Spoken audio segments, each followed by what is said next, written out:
Ora, boa tarde pessoal, bem-vindos de novo aqui ao meu canal. Vamos para mais um rescaldo da jornada 6 da Liga Portuguesa. Estoril 0 Sporting 1, golo aos 63 minutos de Pedro Porro.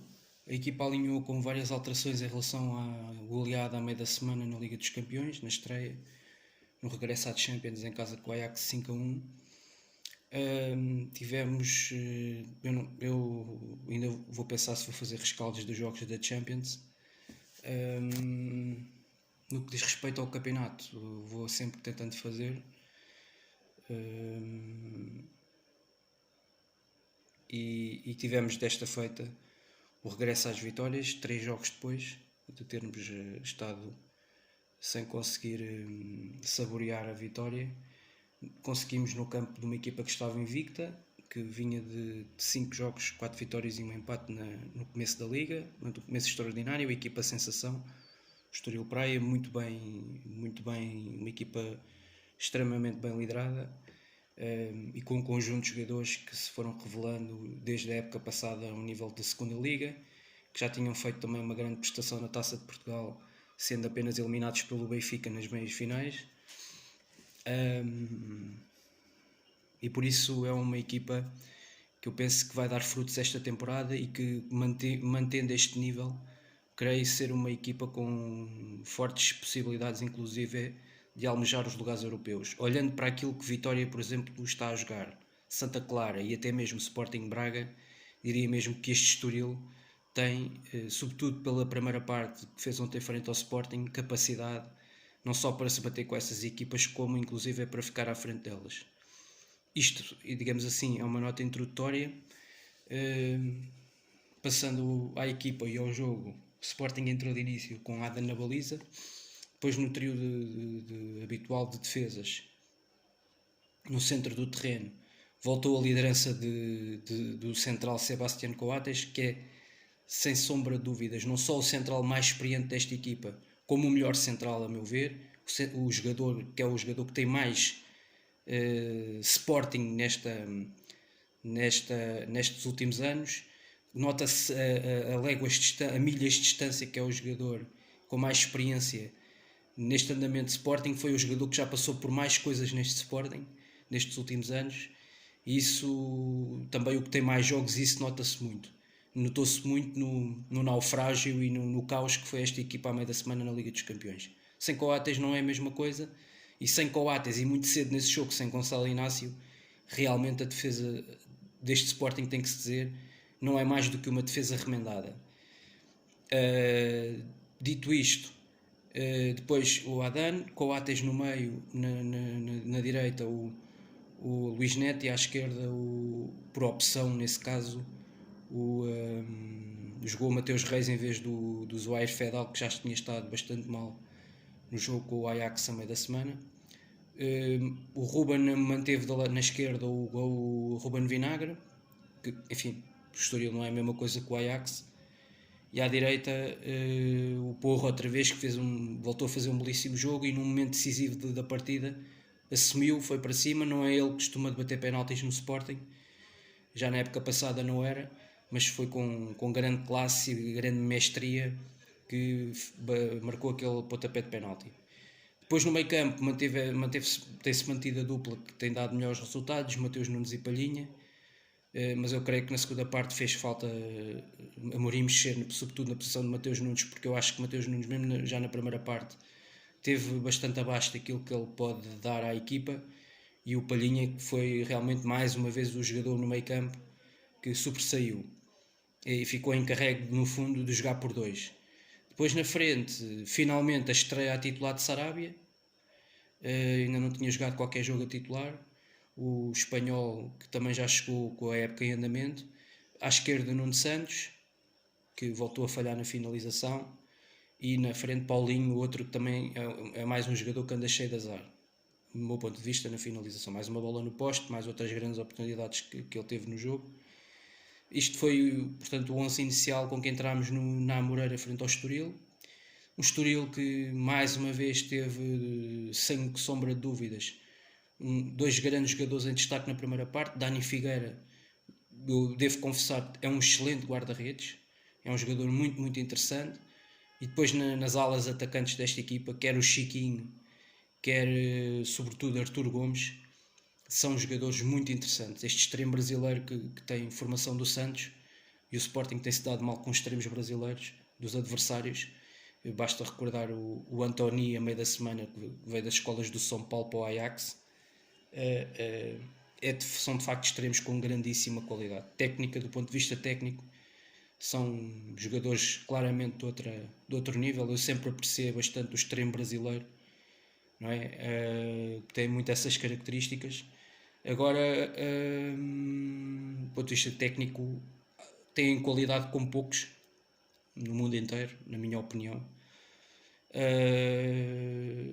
E nem todos são Neymar, mas vê-se aí muito extremo brasileiro com uma qualidade com bola que é uma coisa impressionante. E este pareceu-me ser um bocadinho isso na primeira parte, colocou muitos problemas na defesa do Sporting, o Arthur e o Chiquinho. O Chiquinho tem sido talvez o jogador mais deste Estoril neste início de época.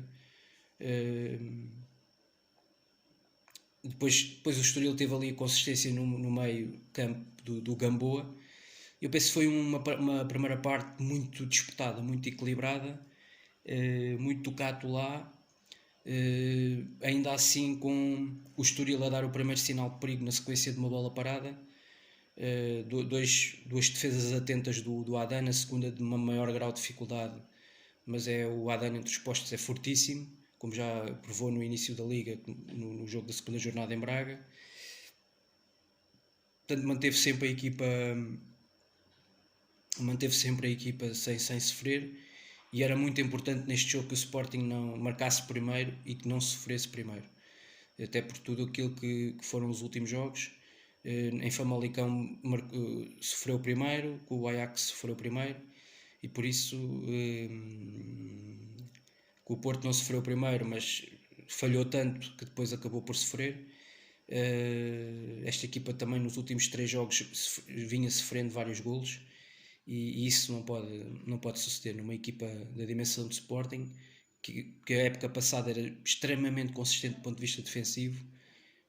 Tinha esse pragmatismo, e depois fazia um golo ou dois e isso era suficiente para ir ganhando os jogos. Mas já se percebeu que esta época é completamente diferente, tem outro tipo de características.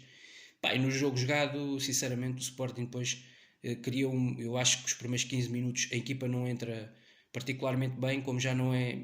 Se nós nos recordarmos do primeiro jogo oficial desta época, em Aveiro, Supertaça frente ao Sporting Braga, o Sporting faz 15-20 minutos do início do jogo até sofrer o gol do Fran Sérgio, que também não foram bons. Esta equipa não tem tido entradas boas no campeonato este ano, e no campeonato não, nas competições. Eu acho que o único jogo em que entrou bem desde o início foi o jogo em Alvalade com o Bessade, em que foi sempre consistente do princípio ao fim, e que marca cedo e que marca logo ali uma diferença. Mesmo que o Vizela, a equipa teve dificuldades no início do jogo, em Braga teve dificuldades no início do jogo, a entrada não é muito afirmativa, não é muito positiva. Em Famalicão nem se fala, a equipa nunca foi consistente, nem conseguiu controlar o jogo praticamente na primeira e na segunda partes. E o Famalicão conseguiu sempre contrariar a ideia de jogo do Sporting. Com o Ajax na Liga dos Campeões foi a mesma coisa. Com o Futebol Clube do Porto também teve uma primeira parte, o Sporting, do meu ponto de vista, boa, mas o início do jogo também não foi fantástico. Esta equipa não tem tido a capacidade de controlar o jogo do adversário desde o primeiro minuto. Enquanto que nós vemos isso no Benfica e no Porto, não é? Porque têm plantéis com outro tipo de soluções que podem gerir entre as competições europeias e o campeonato, e a equipa desde cedo domina e manda no jogo. O Sporting não. O Sporting efetivamente tem períodos no jogo que domina, que controla, mas controla pouco, não controla muito, porque o Sporting permite muita iniciativa ao adversário, do meu ponto de vista. Isto que eu tenho notado, permite muita iniciativa ao adversário. O Estoril, não podemos dizer que o Estoril criou 2 ou 3 situações de golo no jogo de ontem, porque a meu ver não criou. Aí o Sporting conseguiu quase sempre maniatar essa iniciativa do Estoril, mas dá essa iniciativa. O Sporting não é uma equipa assim tão pressionante como isso. tem momentos no jogo, mas eu penso, por exemplo, essa capacidade de pressão notou-se mais na segunda parte, que a equipa conseguiu fazer. No entanto, a criação de oportunidades, a equipa tem três boas situações, duas situações praticamente seguidas na primeira parte, que é que é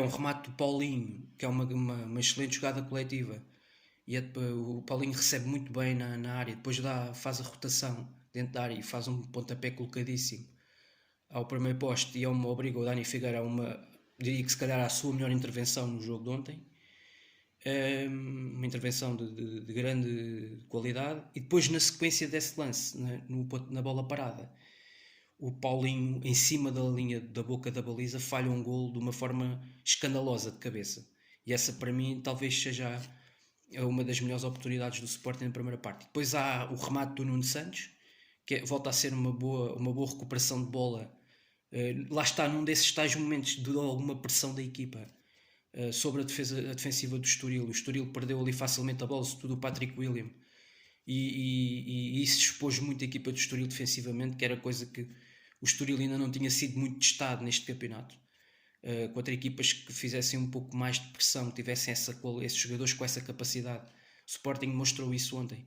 a espaços e criou muitas dificuldades no Estoril, e foi muito através disso que foi criando situações. E efetivamente o Nuno Santos volta a ficar isolado e volta a ter o problema que já se tinha visto com o Porto. O Nuno Santos não tem classe a finalizar. Eu tenho dito isto: o Sporting precisa urgentemente recuperar Pote, precisa que Pote esteja recuperado, porque do meu ponto de vista nem Giovane nem Nuno Santos dão a categoria e a classe nas imediações da área adversária que esta equipa necessita. E eu continuo convencido desde o dia em que eu soube que no último dia do mercado o Sporting ia conseguir contratar o Sarabia. Esta equipa com Sarabia e Pote vai ser muito mais capaz do ponto de vista ofensivo. Vai falhar muito menos oportunidades do que tem falhado até agora. Quando o Sarabia perceber entrar melhor na ideia desta equipa coletiva e conseguir emprestar o seu perfume individual, técnico, e essa capacidade de golo e de assistência que eu continuo a achar que ele tem, e já a provou numa Liga Espanhola e numa Liga Francesa, e portanto eu acredito que ele na Liga Portuguesa vai demonstrar isso, com o regresso do Pote, que não é um jogador que faça exibições de luxo, nem de grande consistência, mas é um jogador que tem golo, a qualquer altura do jogo tem golo, aparece no jogo e resolve. E portanto eu continuo com este crescimento gradual do Paulinho e um pouco mais de consistência no jogo. Eu creio que este trio atacante, este trio ofensivo, suportado por aquele meio campo muito forte, vai dar frutos neste campeonato. Portanto, não tenho muitas dúvidas disso. Eu acho que ainda não vimos o melhor Sporting ofensivo neste campeonato. Ainda não vimos a equipa com a melhor capacidade, com os melhores jogadores todos recuperados. Eu creio que a partir dessa altura o Sporting vai ter muito mais capacidade e vai com certeza ganhar os jogos mais à vontade, sem precisar de ter este sofrimento todo. De modo que, mesmo assim, o Sporting pode ir para o intervalo com o Estoril. A primeira parte parece-me que é onde há as melhores oportunidades. Na segunda parte, acho que é logo aos 48 minutos, há uma bola do Paulinho no poste. A equipa do Sporting entra melhor na segunda parte do que tinha entrado na primeira.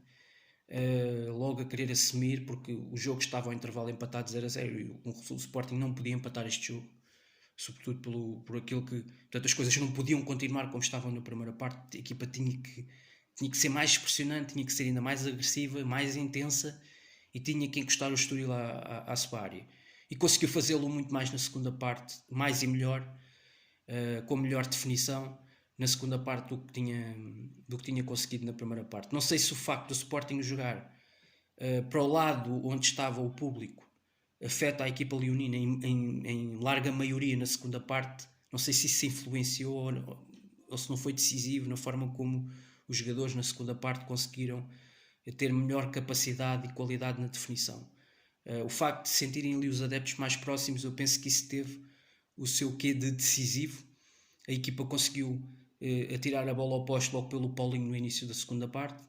Depois há outra grande oportunidade a acabar pelo Palhinha, que é uma grande defesa outra vez do Dani Figueira. E pelo meio há o lance do pontapé de penalti, que me parece que é indiscutível, né? Nem vou aqui entrar muito pela questão da arbitragem, porque o penalti para mim parece-me que não tem discussão. O Paulinho dá ali um toque precioso, tirou o guarda-redes completamente do caminho, o guarda-redes abalrou-a dentro da área. Paulinho é um penalti típico da Liga Portuguesa, clássico. Seguramente que se durante estes próximos dias andarem a discutir penaltis na televisão desta jornada, este vai ser dos penaltis que ninguém vai ter dúvidas, ou pelo menos só se for algum que esteja a usar umas palas nos olhos, né? Como há aí muitos na televisão que usam palas nos olhos, que não admitem que aquilo é um penalti, que é mais do que claro e óbvio. Depois, se a questão do penalti devia de ser repetido ou não devia de ser repetido, eu relembro os mais esquecidos que ontem no Estádio do Dragão, o Futebol Clube do Porto desbloqueia o marcador com um penalti em que entram os jogadores do Porto na área, no momento em que o jogador do Porto parte para o penalti e bate e marca e faz o gol. No momento em que o Taremi parte para o penalti e faz o gol e desbloqueia o marcador, havia jogadores do Futebol Clube do Porto dentro da área no momento do penalti. Portanto, quando falarem dos penaltis do Sporting, relembrem o penalti do Porto, que é exatamente a mesma coisa. Os jogadores entram, invadem a área quando ainda o jogador ainda não bateu o penalti, e portanto a regra tem que ser igual para todos. Não é no Dragão haver um regime de exceção e nos outros campos ter que ser tudo como dizem as leis e as regras. No Futebol Clube do Porto também tem que ser a mesma coisa. Portanto, se no Porto uma hora mais cedo não se foi assinalado, não foi repetido o penalti, porque é que haveria de ser no Estoril? Pergunto eu. Porque é que haveria de ser no Estoril e porque é que não é no Dragão? Portanto, e por isso eu acho que o árbitro fez bem no fundo. Se querem a minha opinião sincera, eu acho que nos dois lances o árbitro devia ter mandado repetir o penalti, porque os jogadores não podem invadir a área. Os jogadores já deveriam de saber que enquanto o jogador não bater o penalti, não podem invadir a área. E portanto, mas isto tem que ser igual para todos, não é? Isto tem que ser igual para todos. No Sporting fala-se mais disto porque o Porto ganhou por 5-0. Mas o lance do 1-0 é um penalti e é exatamente a mesma coisa. E, portanto, agora, em relação ao penalti, indiscutivelmente. E o Sporting, no fundo, chegamos ao final do filme, do resumo do filme deste jogo, e o Sporting teve 5, 6 oportunidades claras de gol, sem exageros, duas delas em dois lances, praticamente na mesma jogada, de forma seguida. E o Estoril basicamente tem aqueles primeiros 20 minutos, 25, em que entra melhor na partida na primeira parte, aquele primeiro pedaço do jogo, aquele primeiro flash do jogo, em que a equipa parece-me que entra melhor, consegue definir melhor aquilo que quer fazer no jogo numa fase inicial, confunde ali um pouco as marcações ao Sporting, cria aquelas duas primeiras situações na sequência de uma bola parada, obriga aí o Adana a duas defesas de recurso, mas depois na realidade o Estoril não cria muito mais perigo. Há uma situação na segunda parte ali com o Rui Fonte, se controla melhor a bola, já na compensação há ali uma situação, foi a última jogada antes do árbitro apitar para o fim, antes da reposição de bola em jogo do Adana. Há aí uma jogada que o Rui Fonte na área podia ter feito, se controla melhor a bola, podia ter criado um lance de maior frição, porque na compensação foi muito o Estoril a bombear bolas para a área, muitas vezes sem critério, e foi um pouco isso. Eu penso que quando o Bruno Pinheiro mexeu na equipa, tentou dar-lhe um cunho diferente, mas eu penso que não mexeu muito com aquilo que foi a postura do Estoril, do meu ponto de vista, naquilo que deveria de ser a reação da equipa, com mais critério, com melhor capacidade de definição. Eu penso que o Estoril perdeu um pouco isso. Ontem o Bruno Lourenço não lhe conseguiu trazer isso como já tinha conseguido trazer noutros jogos. O Francisco Geraldes teve muita dificuldade, perdeu muita bola com o meio campo do Sporting, sobretudo com o Palhinha, perdeu muitos duelos com o Palhinha. Desde que entrou sempre a ligar o complicómetro. Para mim não parece-me que está mais do que visto que o Geraldes não acrescenta muito a qualidade às equipas onde ele aparece. Já no Rio Ave foi assim o ano passado. O Geraldes, eu acho que nunca vai ser um jogador que vá atingir um nível superior àquilo que temos visto do Geraldes, quer no Sporting, quer no Rio Ave e agora no Estoril. Acho que vai ter sempre muita dificuldade. Vejo muito mais qualidade, por exemplo, no Mexino, para ser mais jogador de futebol do que é o Chico Geraldo, sinceramente. E o Romário Baró também me pareceu um jogador que ainda está um bocadinho ainda está um bocadinho às escuras neste Estoril, na forma como esta equipa joga, completamente diferente daquilo que era o Romário Baró do Porto ou do Porto B, e portanto dificuldades também naturais, uma vez que estamos a falar que o Romário Baró praticamente ainda nem tinha tido minutos na equipa de Estoril.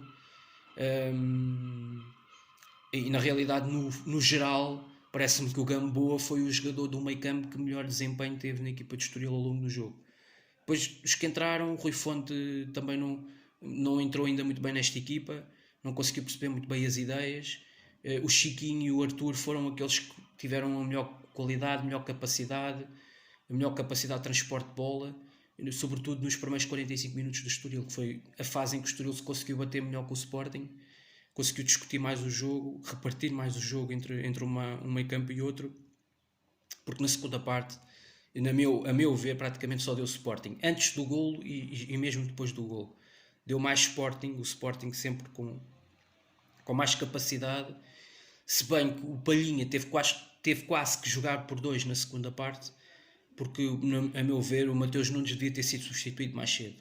Não entendo a embirração do Ruben Amorim com o Daniel Bragança. Há aqui qualquer coisa que me está a falhar, que eu ainda não percebi muito bem. Um jogador que o Ruben Amorim com frequência lançava na época passada, e que eu não entendo o que é que se passou, o que é que se passou no verão, o que é que se passou no final da época passada, o que é que se passou no início desta, para o Daniel Bragança, mesmo com jogos a meio da semana, não ser lançado. Portanto, há aqui qualquer coisa que me está a falhar, que eu não estou a perceber. E depois o Ugarte, que foi contratado e que não foi propriamente uma contratação barata, não vai sair uma contratação barata ao Sporting, e que também não é aposta. Portanto, há aqui uma situação qualquer que eu não estou a perceber, que é andar a deixar em campo demasiado tempo Mateus Nunes, quando tu percebes que há momentos do jogo em que o Mateus Nunes tem que descansar. Ok? E mesmo depois do Sporting já estar a ganhar, eu não entendo como é que não se tira o Mateus Nunes. Claramente está desgastado, e que obriga o João Palhinha a ter um maior raio de ação no jogo e a ter que se desgastar mais. E o Ruben Amorim vai ter que fazer esta gestão dos jogadores, dos ativos que tem. Tem que se deixar de embirrações com este e com aquele, porque o Ruben Amorim vai precisar de todos. Ok? O Ruben Amorim vai precisar de todos os jogadores. E portanto, este ano não há pão para malucos. O Sporting tem 60 jogos esta época. 6 na fase de grupos da Liga dos Campeões. Com o desgaste que vem. O próximo jogo é em Dortmund, na Alemanha. Ele vai ter que fazer descansar Mateus Nunes. Mateus Nunes não aguenta. O jogo na Alemanha vai ter uma dimensão física e uma intensidade que não tem nada a ver com estes jogos, nem com o jogo do Ajax. Ele vai ter muito mais desgaste no jogo em Dortmund. Portanto, ele tem que fazer esta gestão, tem que poupar o Mateus Nunes, do meu ponto de vista. E portanto, acho que falta a Ruben Amorim mexer melhor na equipa. Está a mexer muito mal na equipa este ano, na minha opinião. Está a mexer muito mal na equipa este ano. Isto é a minha opinião sincera. Depois mete o esgaio, mete para fechar demasiado atrás, quando já está a ganhar por 1-0. Está a mexer francamente mal na equipa. Quando tem o Ugarte e Bragança no plantel, não consigo entender. Depois mete o Tiago Tomás numa fase do jogo que já não se justifica. Quer dizer, ninguém entende. Ou faz substituições para retrair a equipa, depois faz substituições para meter um avançado mais rápido na frente. Praticamente ninguém bombeou bolas para o Tiago Tomás, né? O Tiago Tomás e o Giovane Cabral são jogadores de velocidade pura. Quer dizer, vai meter estes dois jogadores numa fase em que depois ao mesmo tempo mete o Ricardo Gaio para defender atrás. Ninguém percebe estas substituições, sinceramente. Não entendo. Quando a equipa precisa de um reforço no meio campo, ok? Já isto eu senti que faltou isto no jogo com o Futebol Clube Porto. Não estou a perceber. Tem lá os jogadores, eu não entendo. Não entendo algumas das opções deste treinador. Quer dizer, continuo sem perceber. E acho que ele mexe mal. Acho que ele francamente mexe mal. Acho que é um problema que este homem tem, que o ano passado não tinha e que este ano está a ter.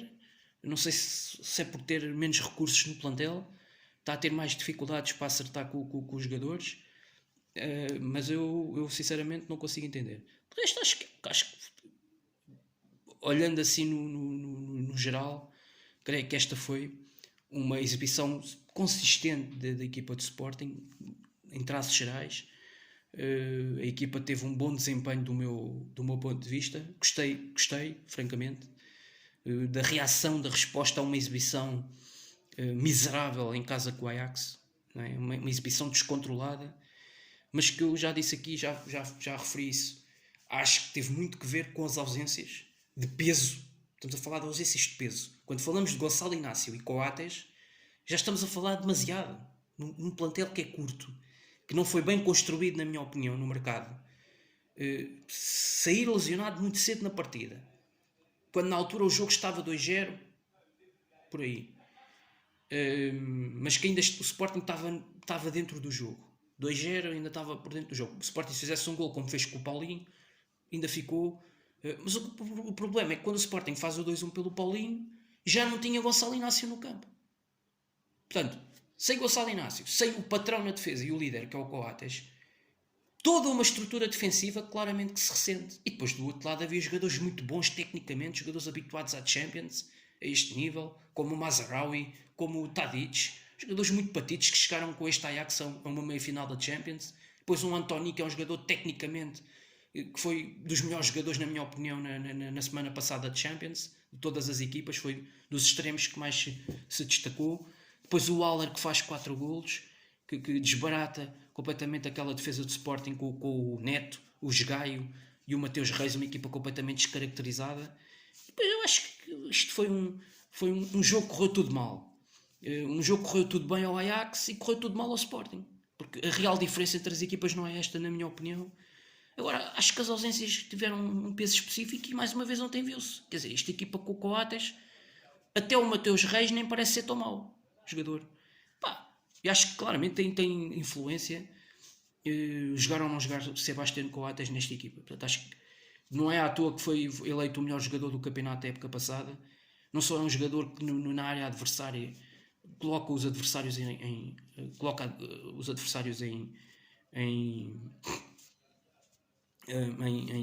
apuros, coloca os adversários com dificuldade e na sua área é muito forte a limpar tudo o que é jogo aéreo. Seguramente que o Haller não teria tido o espaço que teve com o Coates em campo para fazer aquilo, para fazer aqueles 4 golos à vontade. Quer dizer, Coates neste aspecto é muito superior a Neto, é muito superior com todo o respeito a Ricardo Gai, que é ali uma adaptação. Portanto, isto mostra que este plantel foi mal construído. Portanto, e que esta direção nunca se preocupou com o reforço da defesa, que era absolutamente primordial e fulcral, sobretudo depois do empréstimo do Eduardo Quaresma. Nunca se preocuparam. Até o último dia do mercado deixaram andar. O Amorim sempre pensou, bem, isto é preciso reforçar as laterais e o ataque e o meio campo, e esqueceu-se de reforçar a defesa, fazer essas exigências ao Varandas. E tanto a equipa chega a esta altura com alguns adversários a perceberem como ferir este Sporting, mas isto tem a ver com uma equipa que parca em recursos.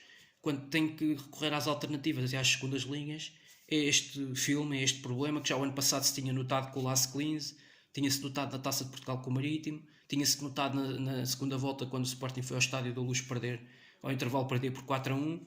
Isto tem a ver com os recursos. Portanto, que já na época passada eram curtos e o Sporting não estava na Europa. Portanto, esta é a nossa realidade. Agora é preciso que os principais jogadores não se lesionem nos principais jogos.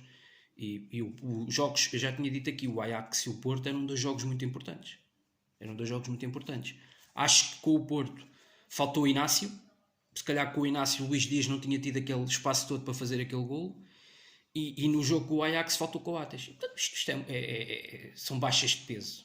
Numa equipa que não tem os recursos de Porto e Benfica, não dá para... Isto nesta equipa de Sporting não dá para perder Pepe e depois ter ali uma defesa que acaba por conseguir colmatar essa ausência. Nesta equipa de Sporting não há isso. Portanto, e depois o que há é adaptações. E portanto eu acho que isto ficou provado. No geral, acho que a exibição foi muito consistente, foi uma boa resposta, uma boa reação ao pior jogo da temporada, que foi com o Ajax em casa. Também continuo a achar que nos últimos 3 jogos falta muito pote a esta equipa, que é um jogador que, enfim, em termos exibicionais há outros jogadores que se destacam mais, que carregam a equipa para a frente, como o Porro, o Palhinha, o Coates, mas depois o Pote é aquele que aparece na frente e faz a diferença. Já o ano passado foi o melhor marcador da Liga, é um jogador diferenciado, é um jogador que na frente é capaz de tirar um adversário do caminho e fazer uma finalização com classe, como o Nuno Santos e o Giovane não conseguem fazer, sinceramente. Acho que pode dar coisas à equipa que os outros não dão, na linha daquilo que eu acho que é o que vai acontecer mais cedo ou mais tarde com o Sarabia. Por isso é que eu acho que o trio de ataque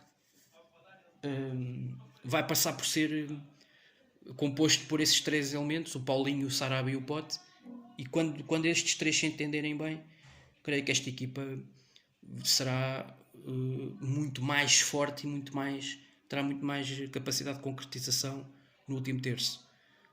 Dito isto, Sporting agora vem uma jornada importante na 7ª jornada, no próxima sexta-feira, porque o Sporting depois de terça-feira tem um jogo da Liga dos Campeões outra vez em Dortmund, no final do mês, e agora é um final do mês com 2 jogos mais uma vez importantes, em casa com o Marítimo, para continuar, portanto, aqui a tentar, obviamente, uma reaproximação ao Benfica, que enfim, 4 pontos não é nada, são 4 pontos, 4 pontos é uma derrota do Benfica e um empate, e portanto já se provou o ano passado que 4 pontos é curto. O Benfica precisa que Porto e Sporting percam muitos mais pontos para ter uma vantagem confortável na frente do campeonato, de forma a que lhe possa permitir ter uma escorregadela e ainda assim a equipa conseguir recuperar. Por isso acho honestamente que falta muito campeonato, há muitos jogos em disputa e a fase mais difícil do Benfica na primeira volta ainda vem aí. Sobretudo o mês de dezembro vai ser um mês de dezembro para o Benfica extremamente desgastante, com muitos jogos seguidos de campeonato de primeiríssimo nível, contra equipas muito fortes, desde logo a recepção ao Sporting, a ida à Famalicão, a deslocação ao Dragão. Portanto, muitos jogos de grau de dificuldade superior ainda vêm aí para o Benfica, e portanto o Benfica vai sentir provavelmente na pele aquilo que o Porto e o Sporting já sentiram. Portanto, o Porto sobretudo porque já teve o jogo em Alvalade, o Sporting porque já recebeu o Porto e foi a Braga, e por isso acho que este campeonato ainda vai muito no início. E mesmo a Liga dos Campeões, enfim, o Sporting perdeu o primeiro jogo, mas há ainda 5 jogos. Por isso há que perceber que ainda há um caminho a percorrer e ainda há espaço para recuperar, porque já vimos na Liga dos Campeões este ano. Aliás, eu acho que se viu no jogo já do Dortmund na Turquia com o Besiktas, que qualquer equipa deste grupo pode ganhar pontos e pode perder pontos. Portanto, o jogo teve ali, se por acaso o Besiktas consegue fazer ali a meio da segunda parte, tem uma grande oportunidade do Michy Batshuayi isolado na cara do guarda-redes do Dortmund, sair e faz o golo. Se com o golo no final fazem o 2-2, o jogo não tinha terminado com a vitória do Dortmund, e o Dortmund chegou a estar a ganhar por 2-0. Por isso isto é a demonstração de que os jogos da Champions, já vimos as surpresas que aconteceram no Young Boys com o United, o Shakhtar Donetsk com o Sheriff Tiraspol, o Clube Bruges com o Paris Saint-Germain. Portanto, isto já está mais do que provado que a forma como o Ajax vai ao Alvalade, eu creio que este grupo vai ser mais equilibrado do que muita gente esperava. E o próprio Dortmund ainda vai ter dificuldades, porque vêm aí os jogos com o Sporting e com o Ajax, que vão ser muito mais difíceis em teoria do que o jogo com o Besiktas. E portanto vamos tentar perceber qual será a resposta da equipa do Amorim na Alemanha. Seria importante pontuar, porque perdendo por 5 em Alvalade com o Ajax seria desastroso para o Sporting perder na Alemanha. Perder na Alemanha significaria que a Champions já era, do meu ponto de vista, e a equipa focaria apenas no objetivo de Liga Europa. Mas se o Ajax não pontuasse, não ganhasse ao Besiktas, também seria muito mau para o Sporting. Portanto, mesmo para o objetivo de Liga Europa. Por isso o Sporting tem aqui agora, mais do que olhar para a primeira jornada e a derrota pesada com o Ajax, é olhar para a frente, porque é preciso recuperar esta equipa psicologicamente, e esta equipa tem que entrar na Champions. Portanto, esta equipa tem que jogar na Champions, que até agora o Sporting ainda não jogou a Champions, do meu ponto de vista. Portanto, precisa de jogar a Champions, os jogadores precisam de entrar com cabeça, perceber que o Dortmund não é o Bayern de Munique, o Dortmund não é o Real Madrid, o Dortmund não é o Chelsea, o Dortmund não é o Liverpool. O Dortmund é o Dortmund. E, portanto, uma forte equipa alemã, mas que na Alemanha tem perdido pontos com uma data de equipas. Portanto, o Dortmund não é... tem de facto um jogador extraordinário na frente de ataque chamado Haaland, mas depois tem uma data de jogadores bons jogadores. Bons jogadores. Não tem jogadores extraordinários. Portanto, do meu ponto de vista, o Sporting tem capacidade para ir a Dortmund e disputar o jogo. Vai disputar o jogo. Mas a atitude tem que ser outra, a capacidade, mas a equipa tem que ser mais organizada, mais compacta defensivamente. E seguramente com o Coates no centro da defesa, a equipa terá outra capacidade de reagir no próprio jogo. Não vai ter aquela inatividade que teve com o Luís Neto e com o Fedal no centro da defesa no jogo com o Ajax em Lisboa. Portanto, acredito que a equipa, com o Coates atrás a liderar o processo defensivo, a equipa vai mostrar uma outra face em Dortmund e eu acredito que a equipa vai reagir e vai ganhar. Acredito que a equipa vai ganhar em Alvalade, em casa, frente ao Marítimo, porque é a sua obrigação para continuar, portanto, nos eixos no que ao campeonato diz respeito, até porque a equipa já perdeu 4 pontos na Liga e, portanto, não convém perder muitos mais pontos, até tendo em conta que o Benfica e o Porto também não têm um calendário muito exigente nesta fase do campeonato e, portanto, não convém, nesta altura, estar aqui a esbanjar pontos. É muito importante ganhá-los, jogando melhor ou jogando pior. Nesta altura não conta muito jogar um futebol de outro mundo, conta muito ganhar os jogos, que isso é que é o mais importante. Dito isto, farei aqui o rescaldo no próximo sábado, em princípio, do próximo jogo Sporting Marítimo em Alvalade, que será na sexta-feira, onde se espera mais uma vitória, mais a conquista de mais 3 pontos importantíssimos, antes dessa visita a Dortmund para a segunda jornada da Champions, que será, a meu ver, na perspectiva da Liga dos Campeões, no universo de Champions, um jogo absolutamente decisivo, depois da equipa ter perdido por 5-1 com o Ajax em casa. Dito isto, muito boa tarde a todos, desejo a todos uma excelente semana e saudações leoninas. Viva o Sporting!